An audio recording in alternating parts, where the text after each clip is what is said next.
ओम श्री लक्ष्मी नारायण जी नमः। सुख सागर 11वां सेकंड 20वां और 21वां अध्याय। श्याम सुंदर का उद्धव जी से माया छूटने का उपाय कहना। उद्धव ने विनय किया, हे यदुनाथ, आपसे सब ज्ञान सुनकर उसका अर्थ मैंने यह समझा कि संसारी माया मोह में फंसना बुरा है और विरक्त रहना उत्तम है। कोई उपाय ऐसा बतलाइए जिसमें मनुष्य संसारी माया में ना फंसे। यह बात सुनकर श्याम सुंदर ने कहा, हे उद्धव, हमने 3 तरह की राह भवसागर पार उतरने के लिए तुमसे कहा। एक ज्ञान, दूसरा कर्म, तीसरी भक्ति। जिसको ज्ञान प्राप्त होता है वह संसारी माया में नहीं फंसता और संसार की प्रीति में जो फंसा है उसको शुभ कर्म करना चाहिए।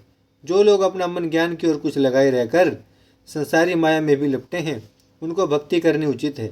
जब तक मेरी कथा सुनने में प्रीति न होकर उसका मन संसारी माया से विरक्त न हो तब तक शास्त्रानुसार कर्म करता रहे। जो धर्म स्वर्ग जाने के लिए शास्त्रों में लिखे हैं वे धर्म करे।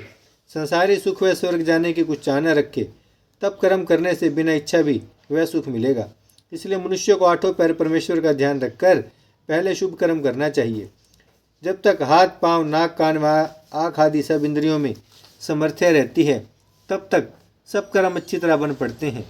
बुढ़ापे के समय इंद्रियों की समर्थ्य घट जाने से कोई कर्म विधि पूर्वक नहीं बन पड़ता।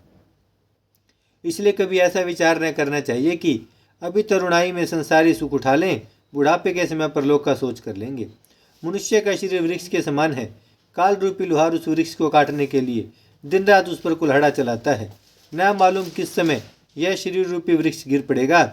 इसलिए मनुष्य को संसारी प्रीति से विरक्त रहकर दिन रात अपनी मृत्यु की याद और मेरे चरणों का ध्यान करना चाहिए जिसमें उसकी मुक्ति हो। दूसरा ज्ञान सुनो। एक वृक्ष पर 2 पक्षी कोता लगाकर रहते थे। जब उस वृक्ष को लोहार काटने लगा तब एक पक्षी ने कहा कि यहाँ से उड़ चलो। दूसरा पक्षी बोला कि बैठे रहो। जिस तरह उड़ जाने वाला पक्षी जीता बच जाता है और बैठे रहने में दुख पाता है, उसी तरह संसारी माया छोड़ देने से मुक्ति प्राप्त होती है।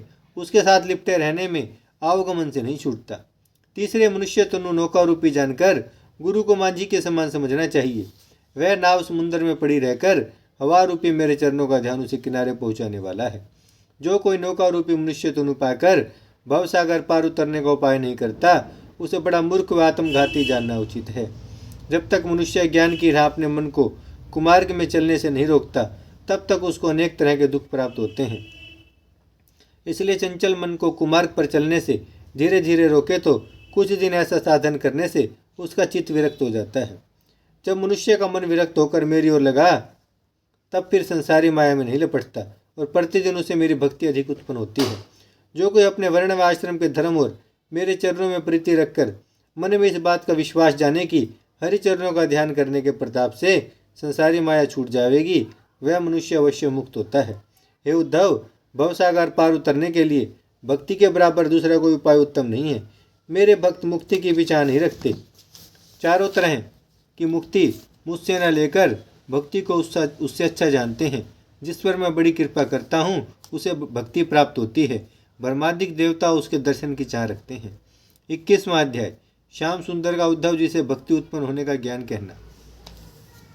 श्याम सुंदर ने कहा, हे उद्धव, जो मनुष्य भक्ति व ज्ञान का यह सब सुमार्ग जो हमने तुमसे कहा है छोड़कर दूसरी ओर अपना मन लगाता है वह कुकर्म करने से 84 लाख योनि व नरक में बहुत दुख पाकर आवागमन से नहीं छूटता।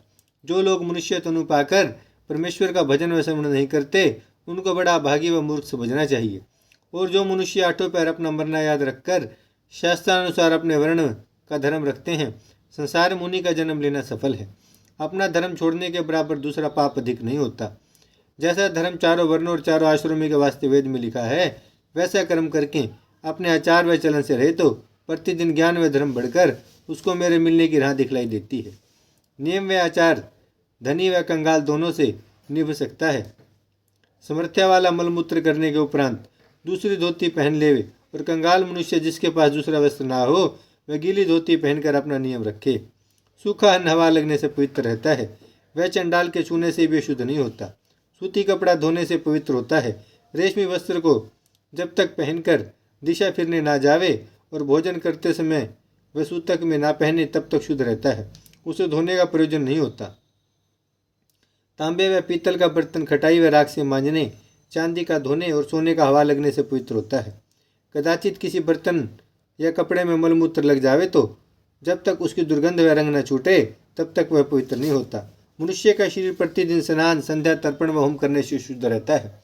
ज्ञानी मनुष्य को सब वस्तु ठाकुर को भोग लगाकर भोजन करना चाहिए। बिना भोग लगाए कोई वस्तु खाना अपने मांस के बराबर होता है।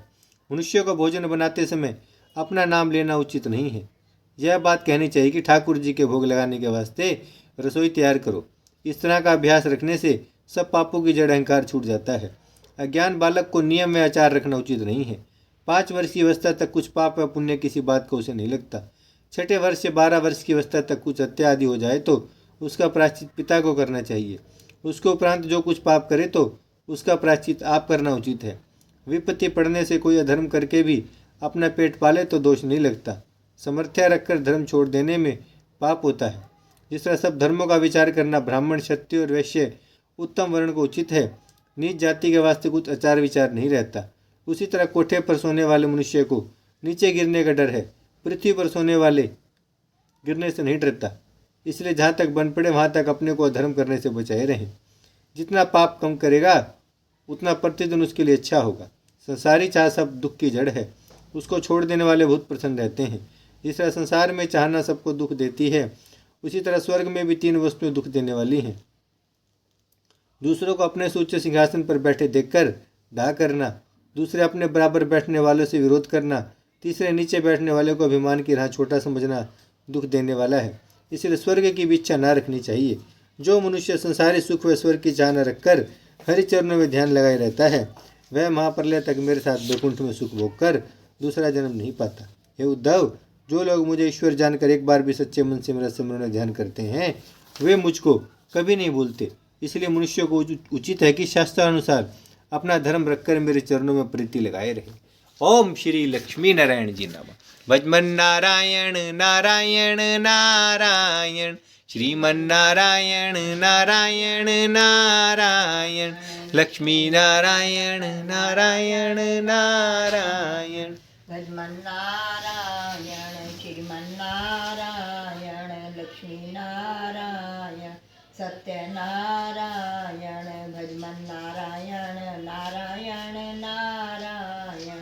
भागवत महापुराण की जय, लक्ष्मी नारायण भगवान की जय, गौ माता की जय, गंगा मैया की जय, धरती माता की जय, शिव परिवार की जय। हर हर महादेव, हर हर महादेव, हर हर महादेव। परम पिता शिव